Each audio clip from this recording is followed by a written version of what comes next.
like a lot of gold. Like, look at that damn building, there's a lot of gold. And that's like nothing on the whole thing. I got some stuff to give to, mostly going to send to some of my friends in America and stuff. They like coins. The catacombs were awesome. Because 10 out of 10. My main motivators for ever going to Paris would be Disneyland or the catacombs, and I've taken one of those off my list. Got a couple other postcards. One's, you know, just typical little Eiffel Tower ones. Woo, more catacombs! Because the catacombs are really cool. Like a little magnet of the little, like, engraved bit above the entrance to the actual, like, ossuary part of the catacombs, like where the bones are. It's like, stop. It's like, here lie. This is the Empire of the Dead, or this, here lies the Empire of the Dead.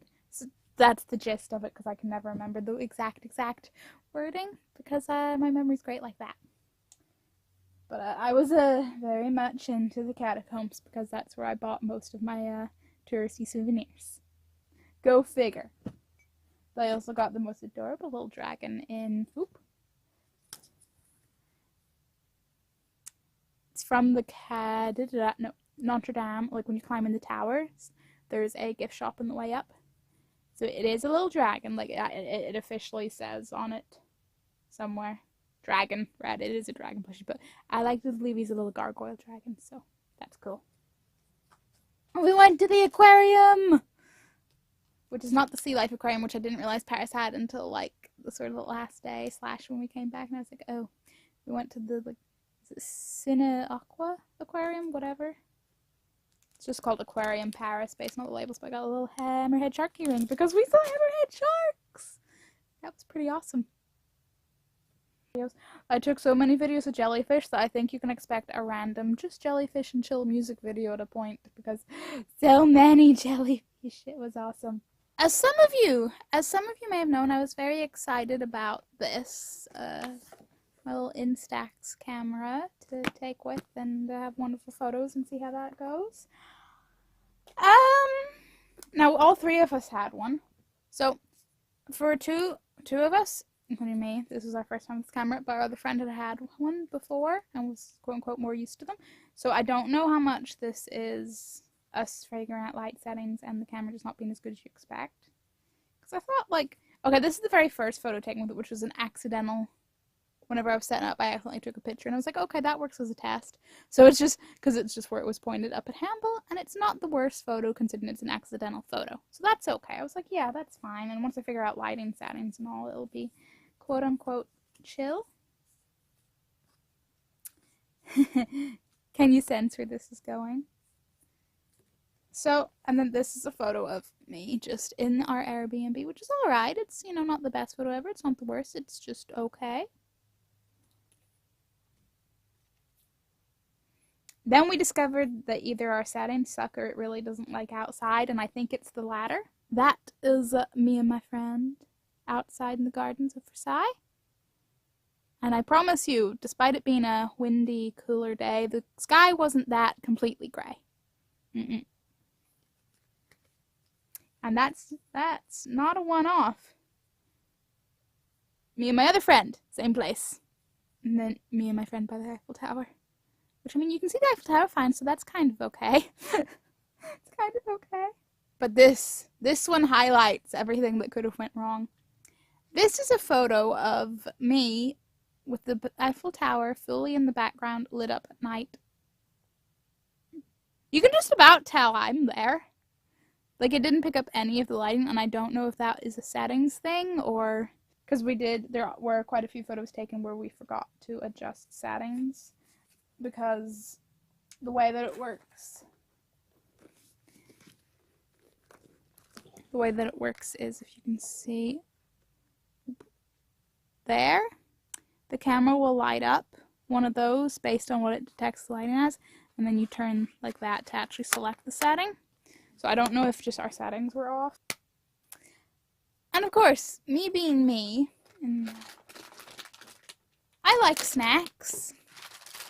And I discovered that Paris has a few varieties of Haribo that I'm not familiar with. It was like, Oh wow, I've actually stacked those like near enough in size order. Now some of these are gifts, some of them are for me. I won't disclose what the ratio is there. But they did these ones called Mood, and they're literally like, I took a photo because this one's a gift and I had a second pack for myself. But they're literally like their hashtags, their words, their emojis. Like, I just thought that was pretty nifty. And why do we not have these? Haribo, please. And then these ones, it's purely because of the name. They're called Spelly Jellies. It's just letters. They are just letters. They're not that interesting, but I was like, look at the name! I want all the variations, yay! We have Haribo Fantasia, which I imagine is probably similar enough to our, like, we do have just Haribo Fantasy. Isn't that what we call them? So that's not new and significant, but I was just like, heh, French packaging. And Haribo Croco, which I'm uncertain if we have, like, I know we have Crocodile Haribo, but do we have, like, a bag of just Crocodile Haribo here, or are they only involved in whichever mixture they're in? Because I know the crocodile itself is not unique, but I feel like the whole bag of them might be. Also, I saw a whole bag of the egg ones, and I don't know if that's like I feel like that was a Paris thing as well, and I'm like, can we have more Haribo, please? And I'm not joking, because here's a photo of, like, the full stand of Haribo. Like, damn. And then, speaking of, Haribo being gifts, and postcards and various little things as gifts, because, like, I've got more. Like, I got people souvenirs. Like, I got my parents small things, like key rings, a little decorative tray. I got my friend a green version of that for partially his birthday present, because, like, we went to Paris for one friend's birthday, and then another friend's birthday is, like, right when we came back, and I was like, ah! So it was, like, panic buying in Paris. We also went into the Shakespeare & Co. Bookshop, which is all fancy and snazzy, and I apologize for the crumpling of the packaging, but, like, come on, this had to go through into a suitcase. So it says, the power of thought is the magic of the mind. So I didn't get anything for myself, but I got a couple of books as presents. So we have one that's the Celtic Myths, Guide to Ancient Gods and Legends. So pretty, And this is the one that comes with a freaking bookmark that it made me excited, because this bookmark is kind of like, this is the stairs in the shop that have this is what's written on them. Like, I wish I could show you, when you are lonely or in darkness, the astonishing light of your own being, which I thought was pretty nice. Like, I don't care if it's cliche or anything, but it's a nice sentiment and is accurate. And I, of course, got them stamped. Because I didn't know that was a thing. I was just buying the books, and then they were like, do you want them stamped? I was like, sure. So now they're, like, super, like, you know where that book came from. And then there's also the very fancy looking book, Tales of Norse Mythology. Do you also have the bookmark? But you're a big enough. Yes, they both have the bookmark. And of course, both stamped. But that one was big enough. I didn't think it had gotten a bookmark. Yay! So they are for, well, you know who you are. You know who you are, because I'm not uploading this until it arrives with you, because you're not getting that kind of spoiler. You hear me? You're not getting that kind of spoiler. You're going to be surprised. You're going to be like, Ashley, no, you gotta stop, why? And I'm just going to be like, hee. There may have been some dinosaur biscuits, which are amazing. Like, they're the little, they're the little one side chocolate, one side just biscuit kind of biscuits, but they're really, like, you know when a biscuit's kind of, I guess, buttery? Like, it's just that sort of smoother texture. It's just nice. Like, it's a very good biscuit. So this box is mine, but I had another box I got for another friend because I was like, dinosaurs, must get. I also got myself a little Eiffel Tower that says, I think it says it on that, yeah. It says Paris up the side of it. Just because I'm a sucker for a little souvenir.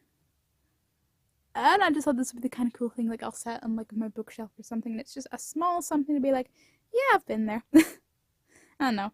Maybe if I actually, travel more places, I'll pick up little small landmark souvenirs just to make a little shelf eventually that's just like, yes, I've been there.